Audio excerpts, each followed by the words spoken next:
আমাদের হৃদয়ে জ্বালিয়ে দেওয়া হয়েছে। যত সময় পর্যন্ত ইসকনের যারা রয়েছে এদেরকে যত সময় পর্যন্ত নিষিদ্ধ করা না হবে তত সময় পর্যন্ত আমাদের আন্দোলন সংগ্রাম চলবেই চলবে।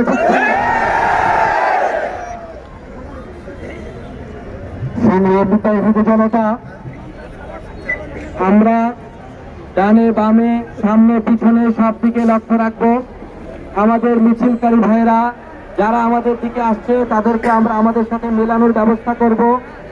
উত্তরে এবং দক্ষিণে যে গাড়িগুলো আছে, দক্ষিণের গাড়িগুলো মেহরবানি করে ড্রাইভার ভাইরা আপনারা আরেকটু দক্ষিণে নিয়ে যান। উত্তর দিক থেকে আর কোনো গাড়ি ঢুকতে দিব না। কিছু ভাই স্বেচ্ছাসেবকের ভূমিকা পালন করবেন ইনশাআল্লাহ। এখনই আমাদের এখানে আজকের এই ইসকন নিষিদ্ধের দাবিতে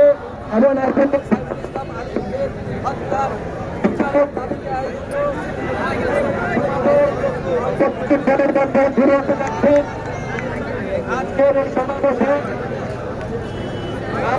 সমাবেশে সভাপতিত্ব করবেন আশুলিয়া থানা ওলামা পরিষদের সম্মানিত সভাপতি মুফতি ইলিয়াস আহমেদ কাসিমি দামাত বারাকাতুহু। আজকের এই অনুষ্ঠানে কিছুক্ষণের হুজুর উপস্থিত হওয়া পর্যন্ত আজকের এই সমাবেশে সভাপতিত্ব করার জন্য বিশেষভাবে অনুরোধ করছি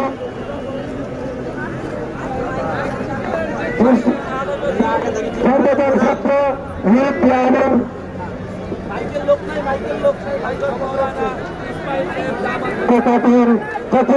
বাগোবাড়ি বাজার জামি মসজিদ হুজুরের অনুমতি ক্রমে এখনই আজকের এই অনুষ্ঠান সমাবেশ কোরআনে কারীমের তেলাওয়াতের মাধ্যমে শুরু করতে যাচ্ছে। এখন আমাদের সামনে কোরআনে কারীম থেকে তেলাওয়াত করবেন হযরত মাওলানা আরিফ সাহেব। أعوذ بالله من الشيطان الرجيم. بسم الله الرحمن الرحيم. وقل جاء الحق وزهق الباطل إن الباطل كان زهوقا. صدق الله العظيم. জাযাকাল্লাহ ভাই আরিফকে অত্যন্ত সুন্দর একটি কোরআনে কারীমের আয়াত তেলাওয়াত করেছেন।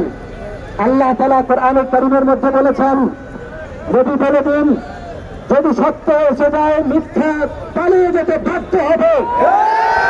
আমি যদি বলো এবং বিরত হয়ে যেতে বাধ্য হবে। হুঁশিয়ার হয়ে যাও, বাংলার তৌহিদি জনতা জেগে উঠেছে, তোমরা পালিয়ে যাওয়ার জায়গা খুঁজে। আজকের এই সমাবেশে সুগঠিত বক্তব্য রাখার জন্য অনুরোধ জানাচ্ছি হযরত মাওলানা মুফতি লিয়াকত হোসেন সাহেব, খতিব আল মদিনা জামে মসজিদ। আলহামদুলিল্লাহ ওয়াহদাহু ওয়া সালামুন আলা মান লা নাবিয়্যা বা'দা, আম্মা বা'দ। প্রিয় তৌহিদি জনতা, আজকে এখানে আশুলিয়া থানার অধীনস্থ উলামায়ে কেরামের পরে বক্তব্য দিবেন। আমরা তাদের জবান থেকে বক্তব্য শুনব। আমি শুরুতে আপনাদের কাছে দুইটা আবেদন রাখতে চাই। এক নাম্বার আবেদন হলো, এই চিন্ময় কৃষ্ণ সহ এদের যত দলবল লোক এখনো এদিক সেদিকে ঘোরাফেরা করতেছে, আমার এক নাম্বার দাবি হলো এদেরকে গ্রেফতার করা হোক। দুই নাম্বার কথা, আমরা মুসলমান, আমাদেরকে অনেক ভাবে একের পর এক বুঝিয়ে রাখা হয়েছে, ঠান্ডা করে রাখা হয়েছে। আমরা স্পষ্ট বলতে চাই, এই চিন্ময় কৃষ্ণ সহ এদের দালালদের ফাঁসি না হওয়ার আগ পর্যন্ত আমরা আর ঘরে ফিরে যাব না। ঠিক আছে? আমার